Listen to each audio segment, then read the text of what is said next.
E aqui a gente vai fazer um resumo super simplificador, simplório, que talvez caia até em erros metodológicos, mas é pra você entender, tá? Pra você entender, pra eu entender, porque, tipo assim, porra, Hegel é foda também, né? Mas enfim, vamos correr em simplificações aqui do Hegel pra gente tentar entender o Hegel, tá? Juntos, tá? Segura na minha mão e vamos junto. Não desista desse vídeo. O Hegel estipula que no universo tudo está em constante transformação, né? Discípulozinho tardio do Heráclito, vai. Ele estipula que o universo está em constante transformação e movimento, né? Incluindo a história humana, que ela não é estática e tal, ela se transforma. E essa transformação, ela não é, tipo, aleatória, mas ela é dialética. E como que funciona essa dialética hegeliana, então? Funciona em três partes. Você tem a tese, você tem a antítese e você tem a síntese. Tese, antítese, síntese. Quer dizer, todo estado de coisas, tanto na natureza quanto na história humana, é uma tese que possui a sua antítese, o seu contrário, o seu oposto, o seu contraditório, o seu não ser. Então todo ser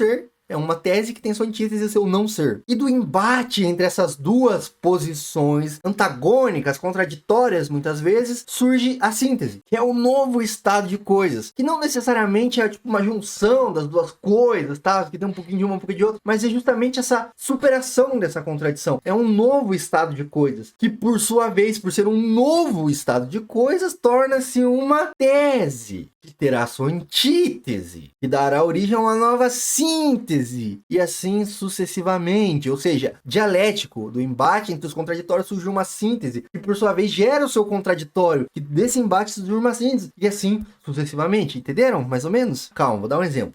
Suponha aí que você viva no Brasil no começo dos anos 1900, digamos que 1910. Suponha que nesse período, lá em São Paulo, 5 operários imigrantes, né, que tenham vindo tentar a vida no Brasil para ter uma melhor sorte, se estabeleceram na cidade de São Paulo. Suponha agora que esses 5 operários imigrantes sejam apaixonados por um esporte bretão que se joga com os pés, trazido há pouco tempo para o Brasil por um tal de Charles Miller. E suponha agora que esses 5 operários tão apaixonados por esse esporte desejem jogar esse tal de futebol. Essa é a tese. Imigrantes operários querem ser atletas de futebol. Acontece que, como toda tese, tem sua antítese. E nesse cenário, o desporto bretão é direcionado apenas para a aristocracia paulistana. Apenas os filhos da nascente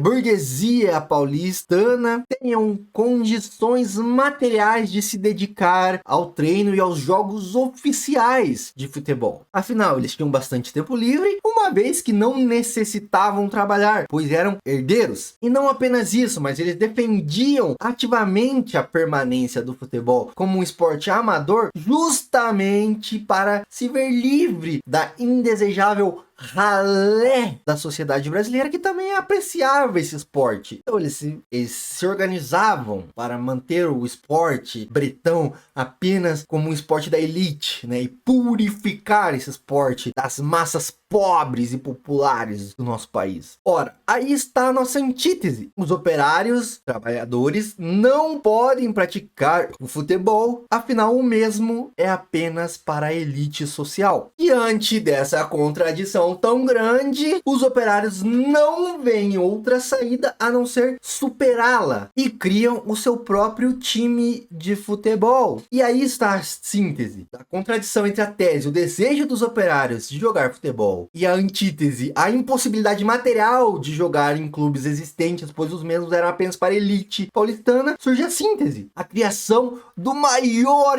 time de futebol do mundo, o Sport Clube Corinthians Paulista.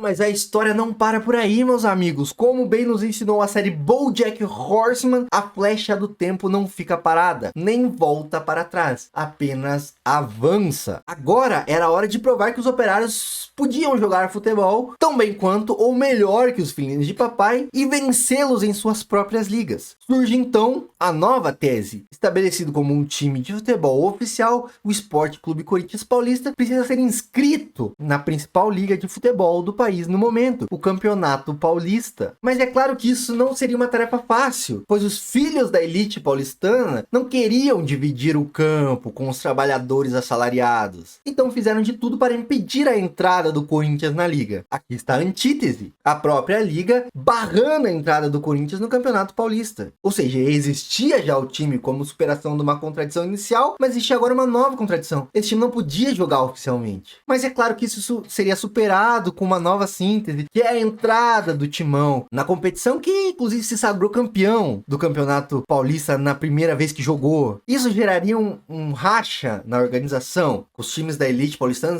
saindo da liga, criando sua própria liga, mas esse racha seria superado anos mais tarde, e assim por diante até os dias de hoje aí, né? Com muito anti-corintiano também, ainda com a pecha do time do povo sendo algo negativo, tratando o Corinthians como um time de presidiário, de pobre, de favelado, como se fosse algo pejorativo e negativo, tá ligado? Enfim, divaguei gigantescamente, meu Deus, mas deu pra entender um pouco da dialética atuando na história humana?